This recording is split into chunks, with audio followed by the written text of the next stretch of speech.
마태복음 정독 오늘부터 본문으로 본격적으로 들어가겠습니다. 마태복음을 펼치면 제일 먼저 족보가 나옵니다. 이 족보는 누가복음에도 나오는데 이 둘의 비교는 나중에 누가복음 공부할 때 하도록 하고요. 아브라함과 다윗의 자손 예수 그리스도의 족보라. 그리고는 밑에 이제 족보 형태가 쭉 나오는데요. 이 족보 형태는 전형적인 구약 성경의 족보 형태입니다. 룻기 4장 18절에 보면 룻기 맨 마지막에 베레스의 계보라 이러면서 나오는 구절인데 거기 똑같이 낳고 이 형식으로, 그러니까 아버지가 아들을 낳고 아버지가 아들을 낳고 이런 형태로 마태복음의 족보와 거의 동일하게 나갑니다. 그러니까 무슨 말이냐면 이 족보를 딱 보는 순간 유대인들은 굉장히 반가웠다는 거예요. 유대인들의 눈에 아주 낯익고 익숙한 족보였다는 거죠. 유대인들에게 친숙한 형식으로 이제 시작을 한 겁니다. 마태복음이. 더군다나 아브라함과 다윗이라는 이름들이 나오는데 이 유대인들의 자부심이 담긴 아주 중요한 존재들이지요. 하지만 이렇게 표면적으로는 유대인들에게 친숙하게 다가간 이 족보가 좀 읽다 보면요, 전혀 그렇지 않다는 것을 알게 됩니다. 왜 그러냐면 고대 구약 형식의 족보에는 아버지 이름만 나오지 어머니의 이름은 나오지가 않아요.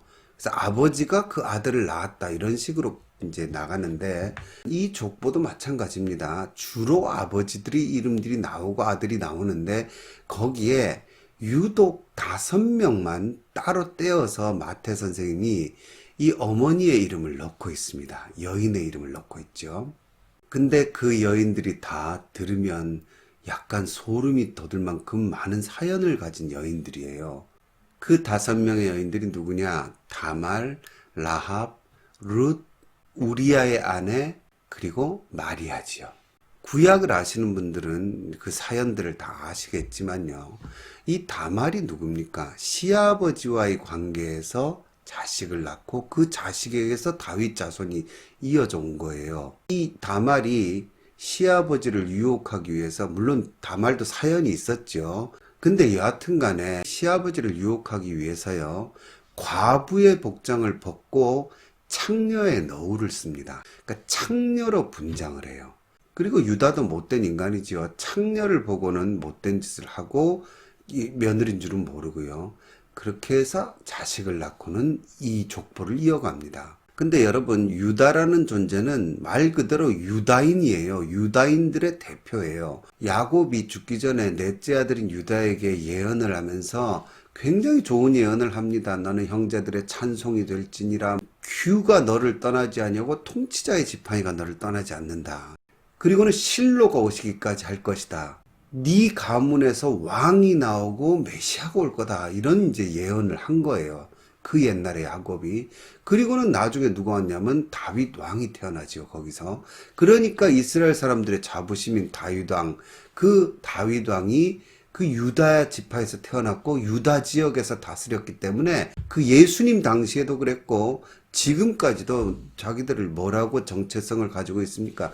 유다인이라고 가지고 있죠. 유태인이라고 우린 한문으로 쓰지만 유대인, 그 유다예요. 그 조상격이죠. 아브라함의 자손이지만 그 중에서도 특히 유태인들은 자기들을 유다인이라고 이제 인식하고 사는 거지요.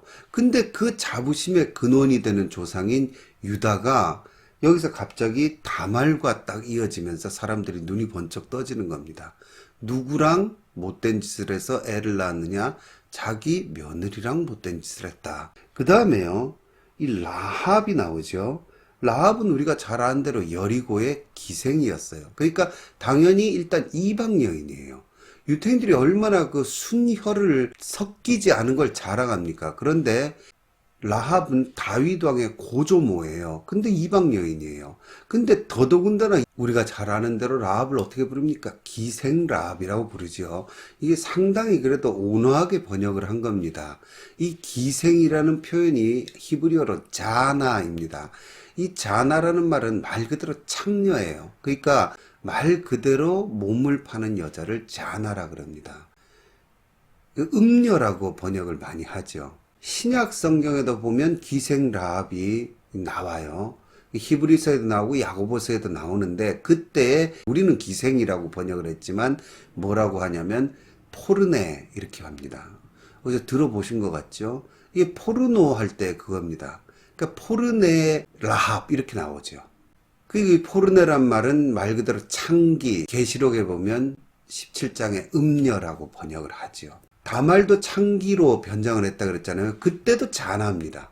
그러니까 다말은 창녀인 척했지만 라합은 아예 진짜 창녀이면서 동시에 뭐냐면 이방 여인이에요. 그러니까 이 족보를 읽어가는 유대인들은 이게 불편한 진실이잖아요. 감추고 싶은 진실인데 이거를 지금 마태복음이 적나라하게 까발려주고 있는 겁니다. 그러니까 읽을수록 얼굴이 불그락해지기 시작하는 거죠. 그리고는 그 다음에 룻이 등장하죠. 이 룻과 보아스 이야기는 우리가 룻기에서 아름답게 이렇게 소설처럼 봐서 그렇지만 사실은 룻은 모압 여인이죠. 정숙한 여인이라 그러지만 그러나 그럼에도 불구하고 과부고요. 레위기에 보면 제사장은 과부랑 결혼하면 안 된다 뭐 이런 말이 나와요. 그러니까 과부도 금기가 있는 여인이에요. 근데 그런 룻이 바로 그 밑으로 내려가 보면 다윗 왕의 고조모가 되는 거예요. 특별히 족보에 보면요. 다윗을 다윗 왕이라고 밝히잖아요. 그건 굉장한 이스라엘의 자부심이거든요. 다윗 왕은. 근데 그 다윗 왕이 증조모로 가니까 누구냐? 이방 여인이더라는 거죠. 근데 그 한 칸 더 위로 갔더니 라합이죠. 이방 여인일 뿐 아니라 출신이 창녀였다. 이걸 지금 족보가 얘기해 주고 있는 겁니다. 근데 문제는 이건 약과예요. 여기서 한 칸 더 들어가서 그 다음 뭐라고 나옵니까? 다윗 왕은 우리아의 아내에게서 솔로몬을 낳았다. 솔로몬도 얼마나 이스라엘이 자랑스럽게 생각하는 왕입니까? 그런데 그 솔로몬은 누구에게서 나온 거냐? 이 우리말 성경에는요, 우리아의 아내라고 번역을 했고, 뭐 틀린 번역이 아닙니다만은 직역을 하면요, 우리아의 것입니다. 아내라는 말이 없어요. 다윗 왕이 절대로 탐내도 안 되고 소유하면 안 되는 우리아의 소유의 다윗 왕이 솔로몬을 낳았다는 내용이 들어있는 겁니다. 그러니까 얼마나 이게 적나라한 내용입니까? 다윗이 얼마나 악한 죄를 저질렀는지를 아주 정확하게 보여주는 거죠. 여러분 다윗 왕이요 굉장히 나쁜 인간이죠. 유부녀 강간에 살인범에 가정 파괴범에 이건 정말 나쁜 인간이었죠. 그거를 우린 그렇게 생각을 안 하죠. 요즘 우리도 뭐 다윗을 되게 좋게 생각하는 경향이 많잖아요. 예수님이 다윗의 자손이다 뭐 이러면서 다 넘어가려고 그러는데 사실상 다윗은 굉장히 악한 짓을 했고요. 마태복음 족보가 그거를 아주 솜씨 있게 보여줍니다. 다윗 왕은 위로 올라가면 증조모는 과부 출신의 이방 여인이고 고조모는 아예 창녀 출신의 이방 여인이다. 더 위에 있는 조상 유다가 얼마나 자부심을 주는 유다 백성의 근원입니까? 그런데 며느리가 창녀로 변장해가지고 시아버지와 불륜으로 낳은 피가 바로 다윗의 피였다. 지금 그 얘기를 하고 있는 겁니다. 그래서 결국 이 마태의 족보는 너희가 그렇게 자랑하고 있는 아브라함과 다윗의 족보는 죄인의 족보고 정말 더러운 족보다 이 얘기를 하고 있는 거예요. 그러니까 마태복음은요 우리가 그런 얘기 했잖아요. 본질을 꿰뚫는 천국의 서기관들 지난 시간에 그 얘기를 했는데 그 서기관들이 세상의 어리석은 그 옛것에 매달려 있는 서기관들을 깨우치는 책이라 그랬잖아요. 그러다 보니까 초반부터 돌직구를 날리는 겁니다. 유대인들이 자랑하는 너희의 족보 아브라함과 다윗의 자손이라는 자부심, 너희의 그 선민의식, 그게 사실은 근본으로 들어가면 언제나 마태복음은 근본을 따져요. 본질로 들어가면 뭐냐? 죄로 얼룩진 부끄러운 역사라 이겁니다. 그러니까 이게 어디로 곧 이어지냐면요. 세례 요한의 외침으로 잠시 뒤에 이어지죠. 그 뒤에 마태복음 3장 9절에서 세례 요한이 뭐라 그럽니까? 속으로 아브라함이 우리 조상이라고 생각하지 말라. 하나님이 능히 이 돌들로도 아브라함의 자손이 되게 하시리라. 이렇게 외치죠. 바로 이게 이 마태복음 속에 들어있는 본질을 꿰뚫는 사상입니다.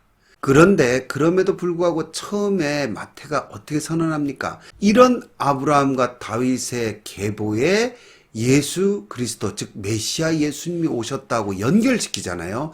그러나 속으로 들어가 보면 또 달라요.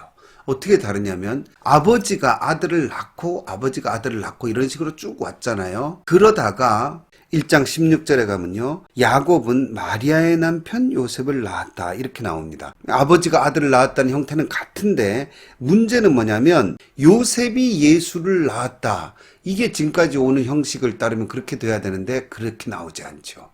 마리아에게서 요셉은 사라져요. 그리고는 그리스도라 칭하는 예수가, 그러니까 마리아가 예수를 낳았다 이렇게도 안 나와요. 나신이라, 이게 수동태입니다. 지금까지 다 능동태로 아버지가 아들을 낳았다 능동태로 나왔는데 여기서 마리아로부터 예수가 태어나졌다. 그러면 뭐가 남습니까? 누구에 의해서? 의문이 나왔잖아요. 그게 바로 그 밑에 18절에 나오지요. 성령으로 잉태한 것이 나타났다. 바로 의문을 밑에서 풀어줘요. 그러니까 이게 재밌는 게요, 예수님의 족보예요. 아브라함과 다윗의 자손이에요. 그냥 족보의 형태상으로는 여기에 들어가세요. 하지만 예수님은 근원을 따져보면 그 족보에 하나도 섞이신 게 없는 분이에요. 참 신기하죠. 그리고 어떻게 이 족보에 들어오게 됐느냐? 성령에 의해서 마리아로부터 태어나신 것이다. 족보는 지금 그렇게 얘기하고 있습니다. 그러니까 유대인의 역사, 유대인들이 자부하는 이 아브라함과 다윗의 족보, 그 속에 들어있는 실체를 이렇게 여지없이 다 폭로한 후에요, 메시아 예수님은 이 족보로 들어오셨어요. 하지만 이 족보와 섞이지 않으신 분이다. 그걸 지금 마태복음의 족보가 이야기해 주고 있습니다. 메시아는 맞아. 근데 너희가 생각하는 메시아는 아니야. 그들은 어떻게 생각했냐면 아브라함과 다윗의 계보를 이어서 다윗 왕의 그 번영의 힘을 가지고 오는 정치적인 메시아를 생각했어요. 지금도 그렇게 생각하고 있습니다. 그런 상황에서 마태 선생님은 그분은 죄의 역사 속에 들어오신 메시아고 이 죄의 역사에 들어오셨지만, 그래서 이 계보 속에 계시지만 인간이 되셨지만, 다른 말로 그러나 계보의 더러운 역사와는 전혀 분리되신 분이다. 지금 그 얘기를 이 5명의 여인을 통해서 마태 선생님이 하고 있는 겁니다. 이 추한 족보 속에 오신 메시아는 결국 어떤 일을 하러 이 땅에 오신 거냐? 메시아가 진짜로 하실 일이 뭐냐? 그게 21절에 나오죠. 아들을 낳으리니 이름을 예수라 하라. 이는 그가 자기 백성을 그들의 죄에서 구원할 자이심이라. 그러니까 죄가 나오죠. 그리고 이 죄의 세상 속에 족보 속에 오신 예수님은 뭐하러 오셨냐? 이 죄와 아무 상관이 없으시지만 이 죄인들을 구원하러 오신 분이다. 마태복음은 지금 그걸 얘기하는 겁니다.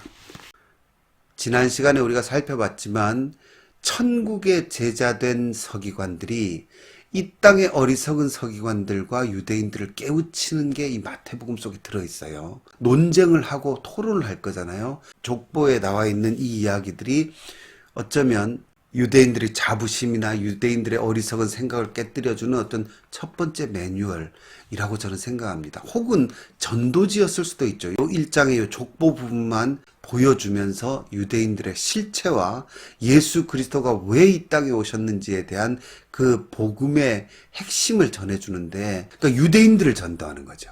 그 유대인들 전도에 이만큼 핵심을 찌르는 전도지가 존재하기 힘들죠.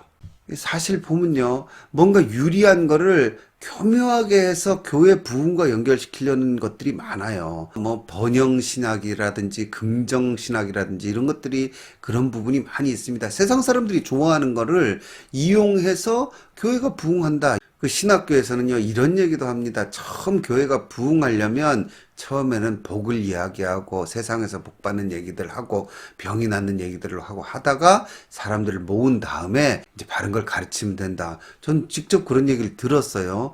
그런데 여러분, 예수님의 스타일, 마태복음의 스타일, 그 다음에 옛날 바울이나 베드로나 사도 선생님들의 스타일을 보면요, 절대 그렇지 않습니다. 아닌 건 아닌 거예요. 본질부터 꿰뚫고 들어가죠. 지금 이 족보가 보여주는 것처럼요. 딱 5명의 여인의 이름을 끄집어내서 눈에 딱 보이게 하잖아요.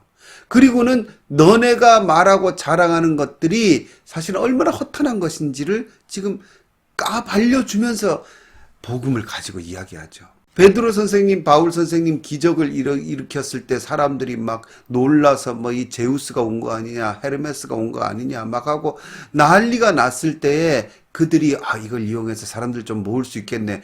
그런 생각 자체를 안 하셨죠. 사도들은 어떡합니까? 펄쩍 뛰면서 이게 내가 한 게 아니라고 오히려 그 기회를 오히려 내팽개치죠. 오늘날 교회가 참 다른 모습이죠. 근데 이 마태의 족보에도 그게 들어있다는 겁니다. 예수님이 아브라함과 다윗의 자손으로 오신 것을 잘 이용해서 유대인들을 이렇게 좀 이렇게 유혹을 해야지. 그런 게 없어요. 그냥 턱 던져놓고는 니들이 자랑하는 족보 자세한 봐라. 아니 자세히 볼 필요도 없다. 어머니 쪽 조상 몇 명만 봐라. 이게 니들이 자랑할 만한 족보냐. 죄인의 역사다. 이 죄인의 역사에 들어오신 예수님은 니들이 생각하는 번영의 메시아가 아니라 유대인만의 메시아가 아니라 온 인류의 죄를 구원하실 분이다. 그렇게 지금 외치는 겁니다. 여러분 혹시 여러분 중에도 족보 자랑하시는 분 없으세요? 세상의 어리석은 자부심과 나를 뿌듯하게 하는 것들을 여러분 그 다 안으로 들어가 보면요 인간의 죄와 다 얼룩이 져 있죠. 그러니까 그런 것들을 자랑할 게 아니라는 거예요. 그건 자랑거리가 아니에요. 세상 자랑 다 내려놓고 오직 이 추한 세속사에 들어오셔서 이 죄인된 나와 이 추한 나와 연관이 되시고 내 손을 잡으시고 나의 구주가 되어주시고 내 죄를 용서해 주신 예수 그리스도께만 감사하는 사람들로 우리가 변해야 될 줄 압니다. 그리고 내 속에 있는 인간적이고 세상적인 것들 중에 나를 뿌듯하게 하는 것들의 실체를 꿰뚫어 볼 수 있는 유대인들에게 이 마태 선생님이 보여준 이 족보와 같이 그 속에 있는 어리석은 것들을 깨닫게 되는 이 복음으로 득도한 경지로 우리가 나가야 될 줄로 믿습니다. 다음 시간에 계속 이어가겠습니다.